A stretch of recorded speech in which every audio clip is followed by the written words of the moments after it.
Mesdames, Messieurs, peuple congolais, avant de traiter les crises majeures qui sévissent actuellement au Congo, qui risquent d'engendrer une révolution majeure, je vais d'abord commencer par vous donner deux leçons à retenir. La première leçon à retenir est que nous sommes en présence de deux forces antagonistes. Il y a d'un côté le dictateur et de l'autre côté le peuple. Le dictateur est armé avec les moyens de l'État dont il dispose. Le peuple est désarmé. Mais du côté du régime, il a peur de perdre ses moyens. Sinon, il est fini. Et c'est les raisons pour lesquelles il sème la terreur, la violence et autres pour faire peur, pour qu'on reste là. Donc, la situation d'injustice, d'oppression et de la barbarie. Et de l'autre côté, nous, le peuple, bon, on ne sait pas structurer ni organiser, hein, on ne sait pas subtiliser ou employer les moyens des classiques des peuples face à toute autorité jugée injuste ou illégale, face à toute injustice, oppression ou barbarie. Il y a d'un côté la désobéissance civile illimitée et de l'autre la révolte. Mais là, nous n'avons pas pris notre responsabilité. Le résultat des courses est le pays est en train d'être ruiné et détruit. C'est une poudrière qui est déjà visible. Donc nous sommes là, ensemble, nous, peuple et les tyrans, dans un suicide collectif. Donc il faut les retenir que nous sommes en situation de suicide collectif. Tant que d'un côté comme de l'autre, on ne prend pas notre responsabilité et le suicide est déjà visible. Mesdames, Messieurs, peuple congolais. La deuxième raison à retenir, c'est qu'il n'y a plus d'État. Les administrations sont par terre, les institutions pareilles, le peuple aux arrêts et le pays à l'arrêt. Or, la nature a horreur du vide. Ce qui fait que, en ce moment, c'est l'instinct qui règne au Congo-Brazzaville. Or, l'instinct est animal. Donc, par conséquent, nous devenons presque comme des animaux. Nous sommes là dans un système où règne la loi de la sélection naturelle, la loi du plus fort, la loi de la jungle, entre proie et prédateur. La loi de la jungle entre dominé et dominant, entre les maîtres et les esclaves, entre la tribu Mboshi et la masse des autres tribus. La loi de la race et de la masse. Mesdames, Messieurs, peuple congolais, être citoyen, c'est être informé. Et pourquoi? Parce que l'ignorance est la pire des souffrances. Le savoir et la connaissance libèrent. Être citoyen, c'est d'agir en permanence. Et pourquoi? Parce qu'aucune cause n'est perdue d'avance. Et surtout quand elle est digne, juste, noble, légitime et voire civilisationnelle. Donc sans lutte, il n'y a pas de liberté ni de la dignité d'un peuple. Sans lutte, il n'y a pas de justice rendue à un peuple. Sans lutte, il n'y a pas de progrès. Sans lutte, il n'y a pas de paix. Donc seule la lutte libère. Mesdames et messieurs, peuple congolais, je vous informe que la mémoire se construit et l'espoir se donne. Par ailleurs, le futur ou l'avenir, c'est tout justement le passé et le présent qu'on ignore. Or, un peuple sans mémoire commune sera toujours dans la récurrence des mêmes erreurs, des mêmes tragédies, des mêmes amalgames, du négationnisme. Mesdames, Messieurs, peuple congolais, ceci dit, il n'y aura pas de mobilisation profonde des Congolais, ni de dépassement de soi, sans un rêve commun, des lendemains à construire et de futurs à édifier. Or, ces lendemains et ce futur que nous souhaitons l'édifier au Congo pendant et après la chute du dictateur Denis Sassou Nguesso et risque d'être potentiellement et structurellement problématique au regard des crises majeures qui se sont accumulées et sans solution dans ce pays au cours de ces 23 dernières années. Mesdames et Messieurs, peuple congolais, vous le saviez que dans la vie, chaque crise majeure a toujours engendré euh, des changements majeurs qui peuvent être régressifs, donc on régresse, ou transgressifs, c'est-à-dire on progresse. Mesdames et Messieurs, peuple congolais, je vais ici parler du Congo-Brazzaville en intégrant les problématiques et les enjeux des crises majeures.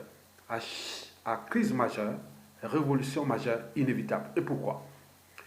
Il suffit de décrypter la convergence des 5 crises majeures qui se sont accumulées au cours de ces 23 dernières années et dans la phase 2 et 3 de la dictature de Sassou Nguesso.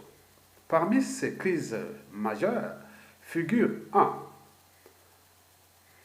La crise psychopolitique.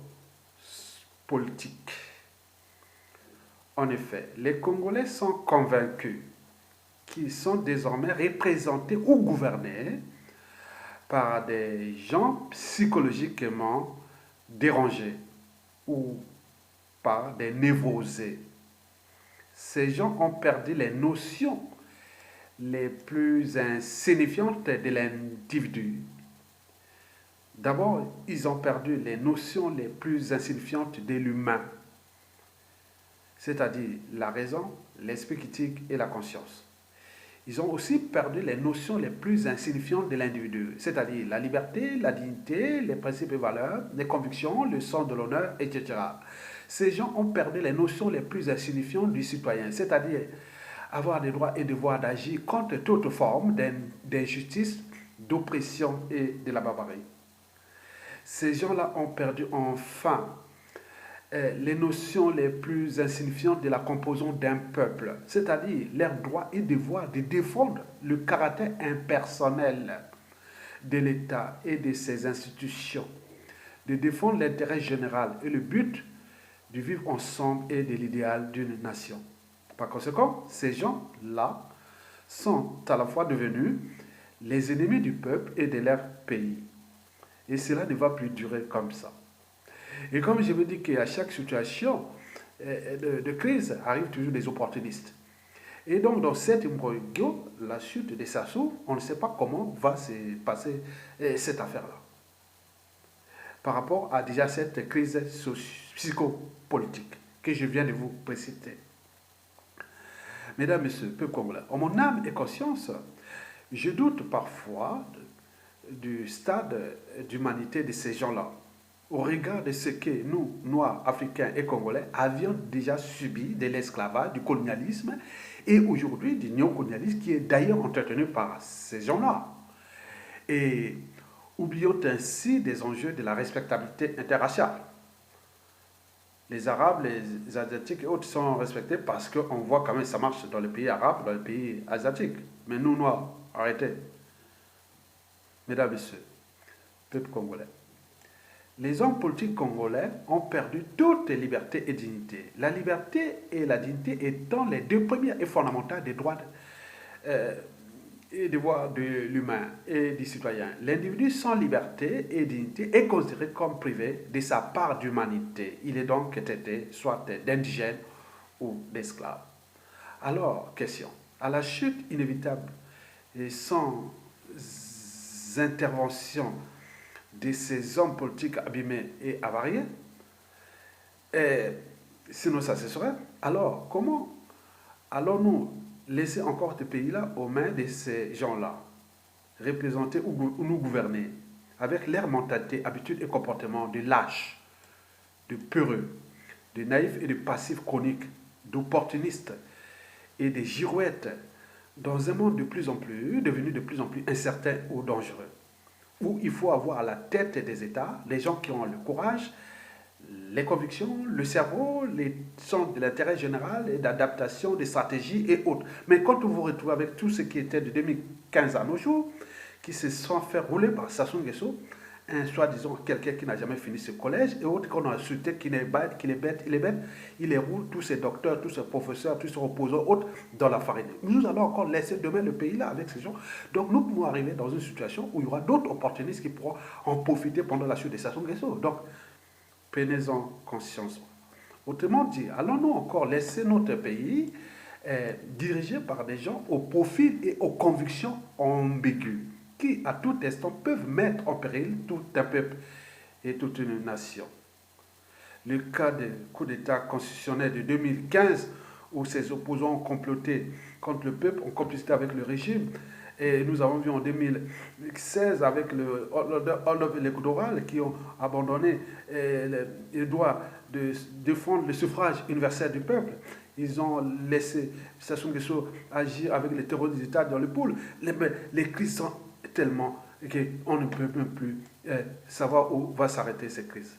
Mesdames et messieurs, la problématique ici posée de cette crise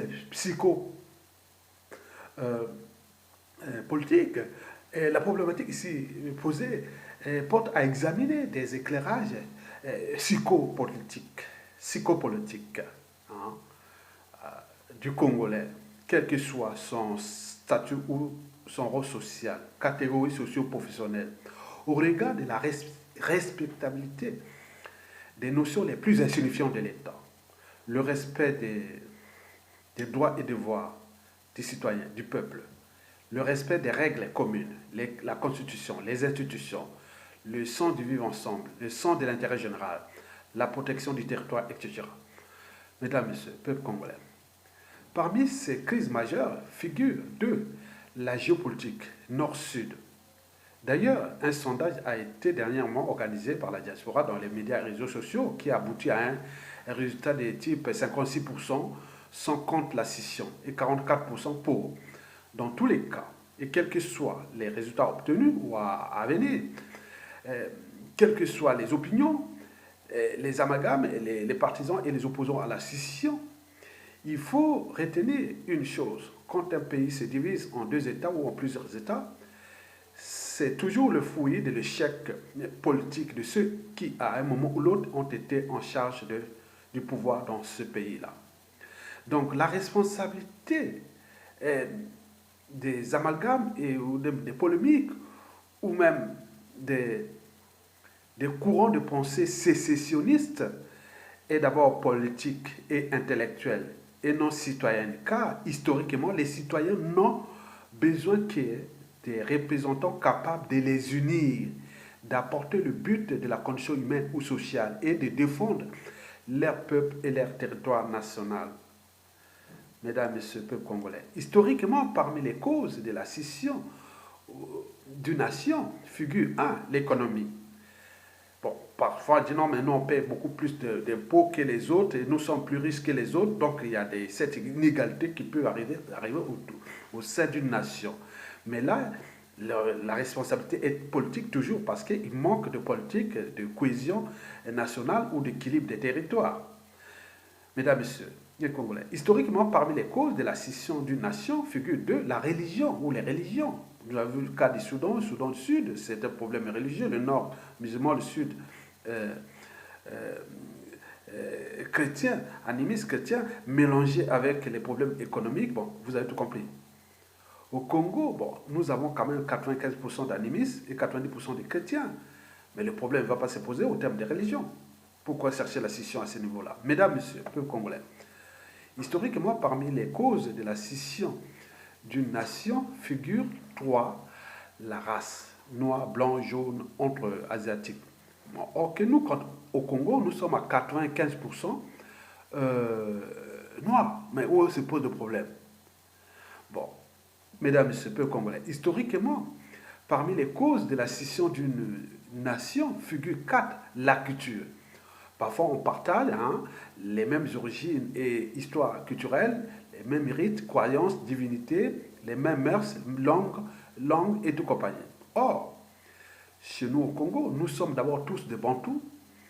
Le sud, certes, matriarcal, le nord, patriarcal. Le sud, il y a eu des petits et moyens royaumes Au nord, il y a eu des chefferies. Bon, nous avons la langue ethnique nationale, bon, c'est la Lingala et les Kutuba. Donc, ce sont des atouts pour une nation culturellement dynamique, si pourvu d'avoir des gens qui ont la conviction d'avancer, d'unir les pays. Partout, on cherche à créer des ensembles, et là-bas, nous cherchons à se diviser pour créer des petits mini-états tribaux ou ethniques. Bon, c'est problématique. Donc, la question de se séparer sur ce plan culturel ne va pas se poser, puisque déjà, nous avons déjà beaucoup d'atouts ensemble. Déjà, on vient de partager presque 100 ans déjà d'histoire entre nous ensemble. D'abord dans l'ancienne colonie française, puis depuis l'indépendance, 60 ans, nous sommes ensemble. Bon, attendez, mais ajouter plein de choses, il y a un problème. Donc le problème n'est pas du côté du peuple, ce sont des problèmes de la classe intellectuelle et politique qui nous a posé des problèmes depuis les indépendances jusqu'à nos jours. Sinon, on ne se sera pas là. On n'aura pas des stations qui sont sur les dos qui ont en train de fracasser et détruire un pays. Toujours on revient les problèmes de ces intellectuels, cadres civils, politiques et militaires. Mesdames et messieurs, peuple congolais, historiquement, parmi les causes de la scission d'une nation, figure cinquième position des situations des opportunistes suite à des crises politiques et économiques, des lettrés naturellement soit racistes, xénophobes, tribalistes, ou certains sont des étrangers qui souhaitent saccager parfois des nations, des États, chez nous à cause de Sassou Nguesso et d'un régime qui est déjà France-Afrique. Nous voulons désintégrer une nation à cause d'un individu. C'est une lâcheté collective, c'est une honte, ça devait être une honte. Donc la priorité, c'est pas diviser autre, la priorité, c'est ça se dégage. Point barre. Et après, on verra, on passe des crises. Historiquement, il y a eu des crises. Mesdames, Messieurs, peuple congolais, par ailleurs, à force de jouer avec le feu de la scission, nous risquerons de se séparer douloureusement avec à la clé une guerre qui va durer des années. Avec en mêlement des pays voisins opportunistes. Par exemple, le cas de la scission Nord et Sud Congo. L'Angola pourra en profiter parce que dans ces conditions, ne voulait pas que le Sud Congo soit uni. Il aura des problèmes pour sa enclave du Kabila. Donc l'enjeu de l'Angola serait d'associer avec l'État Nord Congo pour foutre le bazar dans l'État Sud Congo. Il faut voir aussi la situation culturelle du Nord Congo et du Sud Congo. Nous avons la moitié du Gabon, des nordistes gabonais, ils vont s'associer avec les nordistes Congo. Vous avez le Cameroun, vous avez la Centrafrique, le Tchad, vous avez une grande partie nord de la République démocratique du Congo pour être là pour foutre les bazars dans cet état Sud Congo. Donc, nous cherchons à déplacer le problème pour créer d'autres problèmes. Et je vous informe, au cas d'incision, dans 100% des cas, le Nord Congo rentrera en guerre. Avec le Sud Congo, avec l'intervention d'autres pays voisins et dans les problèmes culturels et géopolitiques précités. Mesdames, Messieurs, peuple congolais, parmi ces crises majeures figure notamment la crise socio- et macroéconomique. Le modèle économique de Sassou Nguesso est bien connu, il n'est pas aménageable, il fait de la chasse et la cueillette, le vol, la kleptomanie, la rente pétrolière, la gestion opaque des ressources naturelles. Donc ça a engendré une crise macroéconomique majeure. Nous voyons déjà avec le coronavirus, avec les problèmes de pétrole, donc le Congo c'est over. Non, non, pour s'en sortir de là, il faudra encore au moins des années avec Sassou Nguesso, mais ça ne viendra pas. Mais avec des têtes bien pensantes, il faudra au moins 2-3 ans de travaux vraiment durs, des travaux macroéconomiques et autres. Déjà, quand on voit les indicateurs macroéconomiques au Congo, ils sont tous au rouge. Je vous l'ai cité plusieurs fois, la balance commerciale. Ça veut dire qu'on ne crée pas les richesses. On sait qu'importer. Et bon, le taux d'investissement, la dette publique est déjà là. L'investissement privé ne va pas investir dans un pays où on ne respecte pas les fondamentaux des règles économiques et financières et du business, où on risque à tout instant de perdre son investissement. N'oublions pas les cas de vie. On voit que dans un pays où on peut vivre et bien travailler, où il y a l'eau, l'électricité, tout, on peut être vraiment un peu de cas de vie. Là, c'est vraiment la jungle qu'on est devenu au Moyen-Âge au Congo-Brazzaville. N'oublions pas le taux de la consommation intérieure, pouvoir d'achat, les salaires, les bourses et tout ça ne sont plus payés, tous les dans la merde. Donc, Sassou Nguesso va laisser un pays surendetté, un pays ruiné, un pays détruit. Ça, c'est la réalité. Personne ne pourra contester. Voilà, c'est une poudrière qui est déjà visible. Elle tient encore à cause de la terreur, de la violence et de la barbarie qu'entretient le régime. Mais après lui, Au moment où cette violence sera terminée, nous pourrons nous retrouver dans la situation de 1991 à la conférence nationale. Sorti de la conférence nationale à la période de transition, vous avez vu les fonctionnaires, les militaires venir à cramer leur salaire, multiplier, faire les tapages et faire autre. Mais là, la situation est 10 fois dramatique, poudrière, que ce que nous avions eu en 1991-92. Donc, si vous ne prenez pas la responsabilité de l'éjecter et de se regrouper et de le faire partie, il est sûr, le perdant, c'est le plus faible, les peuples et tout compagnie. Les intellectuels, cadres civils, politiques, militaires, ils vont en profiter, ils vont faire le double jeu comme ça se passe ailleurs, les poudrières. Donc nous préparons une poudrière qui peut arriver sur des situations où, dans les chaos, historiquement, les chaos ont amené au pouvoir des opportunistes, des régimes totalitaires ou autoritaires, et avec leurs moyens de pression et de répression. Donc vous nous imaginez quelque part, vous allez faire quoi? Moi, ça se trouve, vous nous laissez une merde. Vous allez sortir là et dire non, mais non, ça soit parti, maintenant il faut maintenant Mbongue Bima. Mais vous étiez où? Vous avez laissé 4, 5, 6 mois, 8 ans, d'autres pour 3, 4 ans sans salaire. Vous avez fait quoi? Maintenant les gens vont venir chercher à arranger les problèmes. Vous allez sortir Mbongue Bima comme des lâches, des pérés et autres. Mais les autres vont dire, vont attendre, comme ça se passe ailleurs, ils vont mettre la sécurité pour vous mater. Puisque vous êtes obligé. Vous avez, ah oui, mais oui. Laissez-nous d'abord le temps d'arranger ce pays que vous avez laissé, ça sont quelque chose de les détruire. On est bien d'accord. À défaut, bon, d'autres opportunistes vont rentrer comme la scission, trouver dans les guerres, les chaos, c'est tout la situation de la Somalie, ou même de la Libye. On a vu en Liban, dans les années 80, entre le sud et l'est libanais, donc on va se battre comme ça. C'est des situations historiques. Historiquement, tous les États sont passés par des crises, surtout quand ils sortent des régimes autoritaires et antisociaux et criminogènes comme le nôtre. Donc la situation du Congo est imprévisible. Donc je suis là pour vous alerter. Donc, mesdames, messieurs, peuple congolais, parmi ces crises majeures figure en 4e position cette crise anthropologique que nous avions. Nous savions que nous sommes bantous des peuples plus ou moins intelligents, peu structurés, moins organisés. Pire encore, on n'est pas courageux. On est des lâches heureux, des peureux heureux, des touillards et autres. Parce que ça n'a jamais été aussi faible. Nous, au niveau civil, politique et militaire, on n'est pas capable de se structurer pour le foot dans le bas.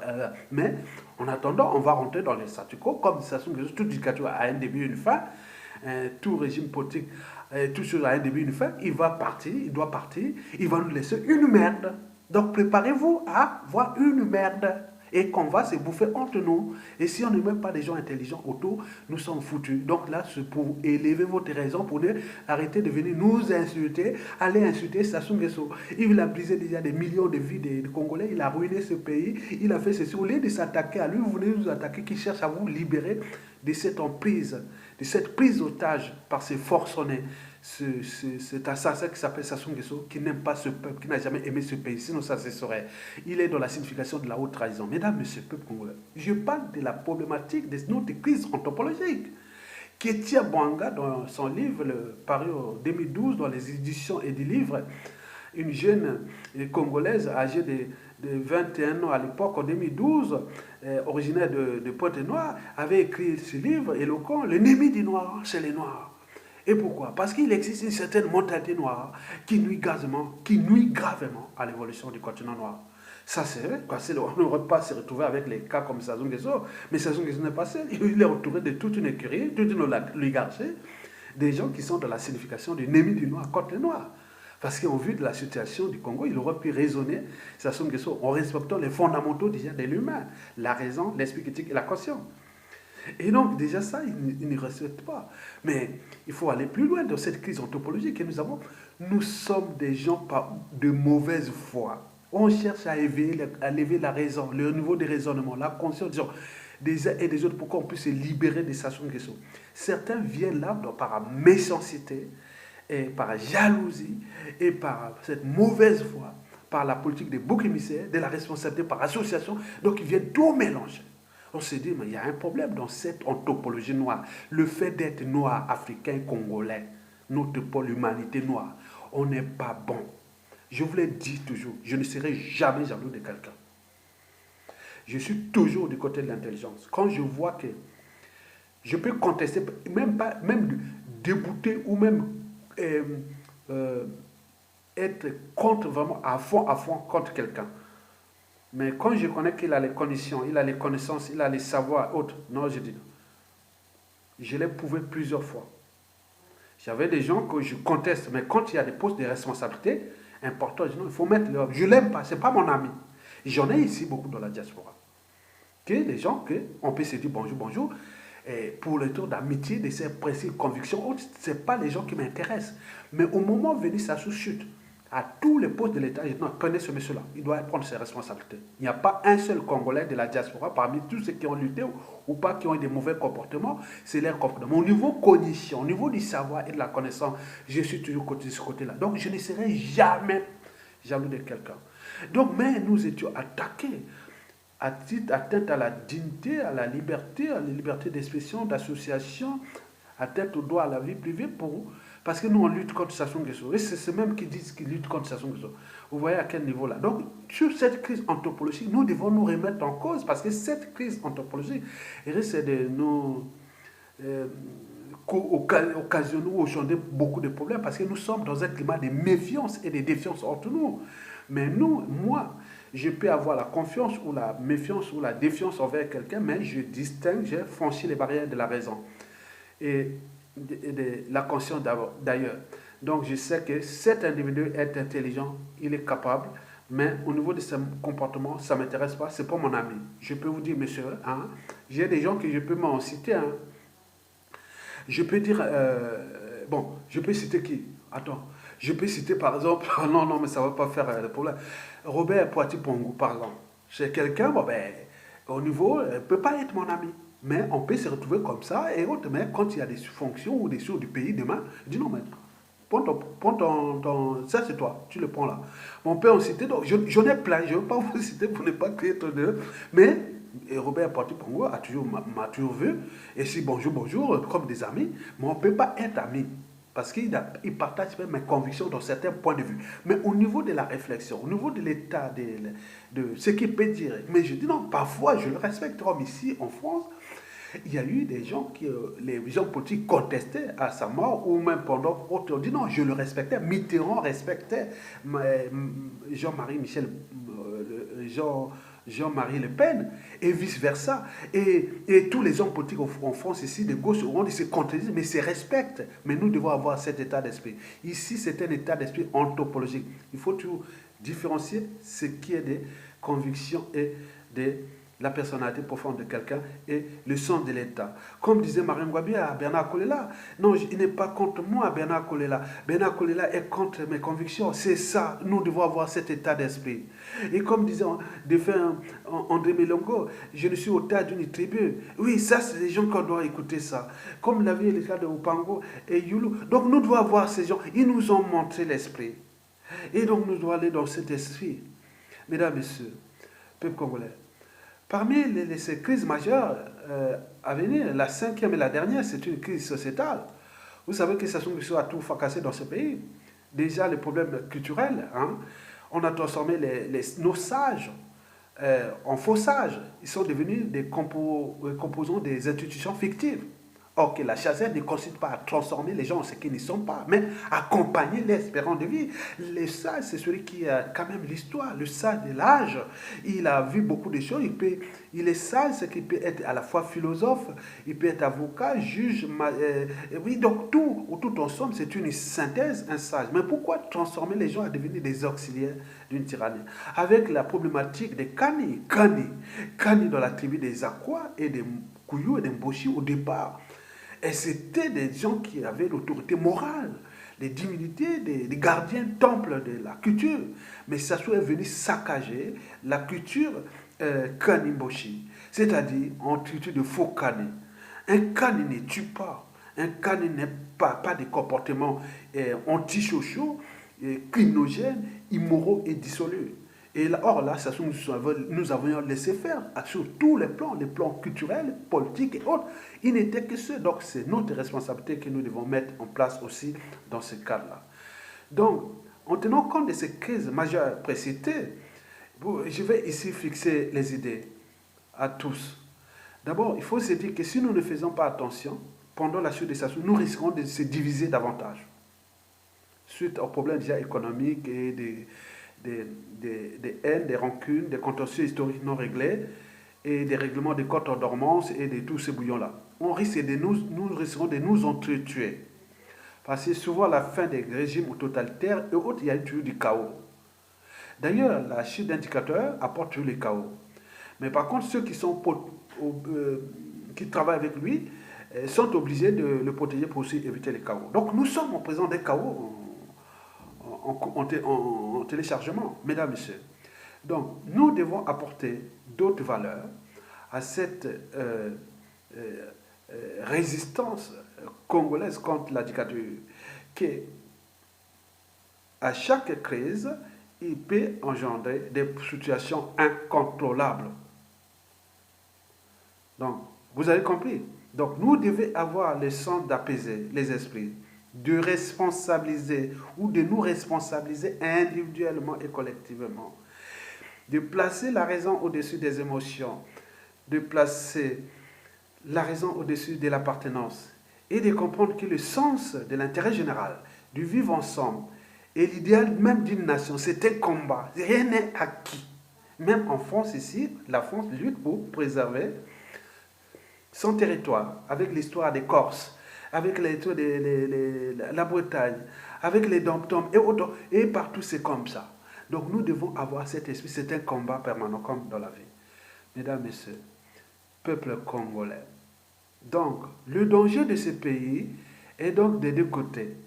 Du côté du régime, mais nous-mêmes, parce que nous avons laissé le régime faire. Mais comme lui a une durée de vie limitée, mais il va nous laisser quelque chose il faudra avoir des gens capables de repenser le Congo de demain.